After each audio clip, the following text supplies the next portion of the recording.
Nah, pusat kromosom atau kepalanya kromosom di tengah namanya sentromer. Di sentromer ini ada memiliki pelekatan kanan kiri, titik kanan kiri ini tempat untuk pelekatan benang spindle. Nah, nanti belum Anda tahu belum benang spindle itu apa. Pokoknya tempat pelekatan benang spindle. Ya, namanya kinetokor. Ini kinetokor. Kemudian ujung kromosom, ini ujung-ujung ini namanya telomer. Ujung kromosom sekaligus ujung DNA. Namanya juga telomer. Ujung DNA namanya telomer, ujung kromosom juga telomer. Nah, kebetulan di sini kan isinya DNA juga kan. Nah, di telomer di ujung kromosom ini juga isinya ujung DNA. Maka di sini telomer itu bisa digunakan untuk istilah ujung kromosom, bisa juga digunakan untuk istilah ujung DNA, sama saja di sini. Oke, perlu Anda lihat bahwa kromosom itu memiliki berbagai macam bentuk. Ada yang kromosom tangannya satu dengan jadi atas dengan bawah itu nggak sama. Atas bawah nggak sama. Satunya pendek, satunya panjang. Ada yang sama. Nah, sekarang spesial untuk yang tangan tidak sama, ada istilah. Kromosom yang lengan pendek, kromosom disebut dengan P-arm. P singkatan dari petit. Arm itu lengan, ya lengan pendek. Ini diambil dari bahasa Prancis.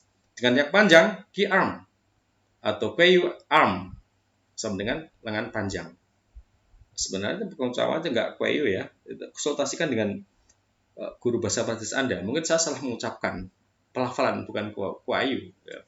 Pengucapan Prancis itu agak sulit.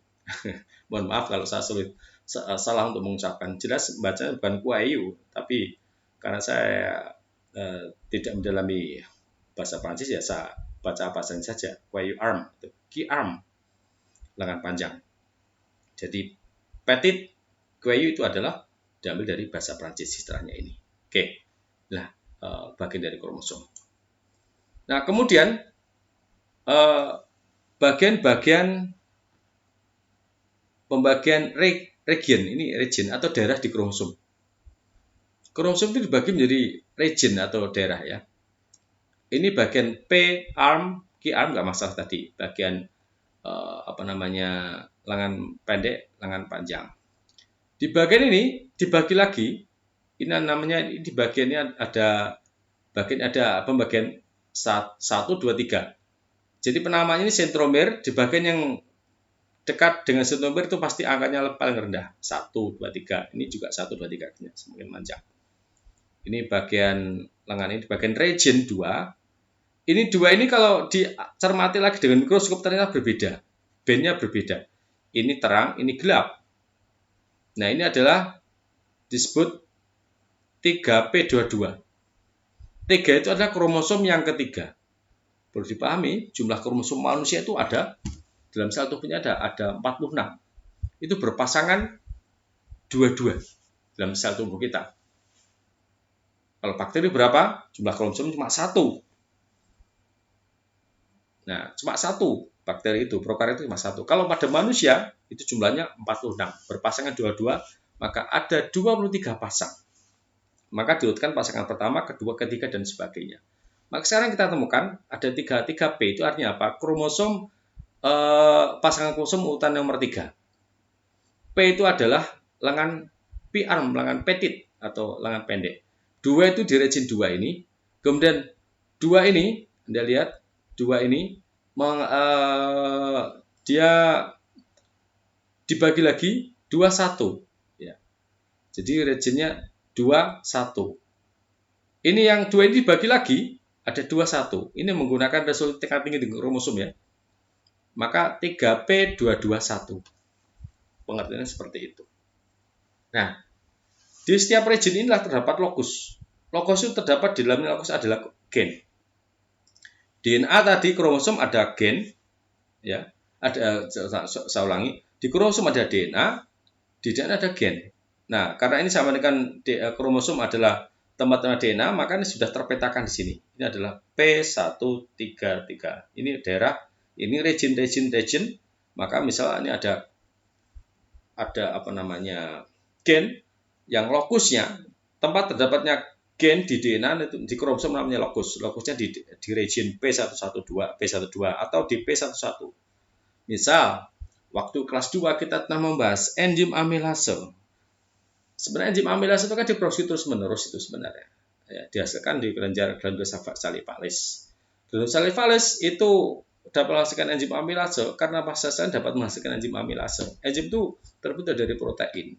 Maka di dalam sel glandula salivalis itu terdapat nukleus. Di dalam nukleusnya terdapat kromosom. Dalam kromosomnya terdapat DNA. Di DNA itu terdapat gen. Nah, tempat terpetanya gen namanya lokus. Ya. Lokus itu dapat terpetakan di kromosom.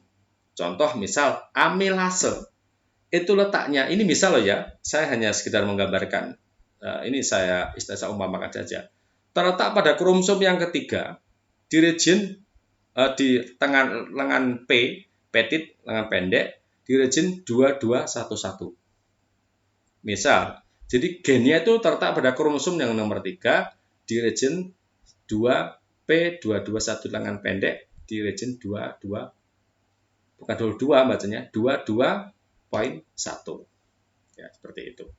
Misal, ini misalnya, cara bacanya seperti itu. Ini P terminus, ini sama P terminus sama dengan telomir. Telomir bagian lengan P, ini telomir bagian lengan Q. Seperti itu. Nah, sekarang inilah struktur dari DNA. Ini adalah kromosom. Kromosom tadi nukleus. Ujung kromosom namanya telomir. Ujung DNA juga telomir. Nah, di ujung kromosom juga ada ujung DNA. Maka di sini ini sering digunakan untuk istilahnya adalah telomir. Telomir itu bisa diistilahkan untuk ujung kromosom atau ujung DNA. Oke. Kromosom terletak di nukleus tadi sudah. Kemudian kromosom itu seperti benang robot yang dibentuk seperti itu. Kalau kita ambil benangnya satu namanya kromatin. Kromatin ini kalau kita buka lagi terbentuk seperti ini, namanya selenoid. Selenoid itu ini selenoid, ini mengandung 1, 2, 3, 4, 5, 6 nukleosum ya. Satu selenoid terbentuk dari 6 nukleosum sama 6H1. Ini yang H1, histon 1. Yang ungu ini 1, 2, 3, 4, 5, 6. Ini adalah 1. Sedangkan nukleosumnya ini 1, 2 yang bulatan besar ini di lingkar ini namanya nukleosum. 1, 2, 3, 4, 5, 6. 6 nukleosum. 6H1 histon 1 yang berwarna ungu juga jumlah 1 ya. Ini sebagai lingkar sebagai supaya ikatnya tidak lepas, itu ada lingkarnya, pengikatnya namanya H1 ini. Nah, nukleosum ini, saya ulang, nukleosum ini kalau kita ambil satu namanya nukleosum. Nukleosum terdiri dapat 8 histon. Ya, ini ada 8 tetra, maka disebut dengan tetra oktamir. Terdapat 8 histon. 2H, 2H2A, 2H2B, 2H3, 2H4. Ini masing-masing H2A sebanyak 2, histon H2B sebanyak 2 dan seterusnya. Maka total semuanya ada 8, maka histon itu di sini bersifat oktamir. Ini lingkarannya berapa? Sekitar 2,5 lingkaran kurang lebih ya. Nah, di manakah letaknya lokus sebenarnya di darah nukleosum ini?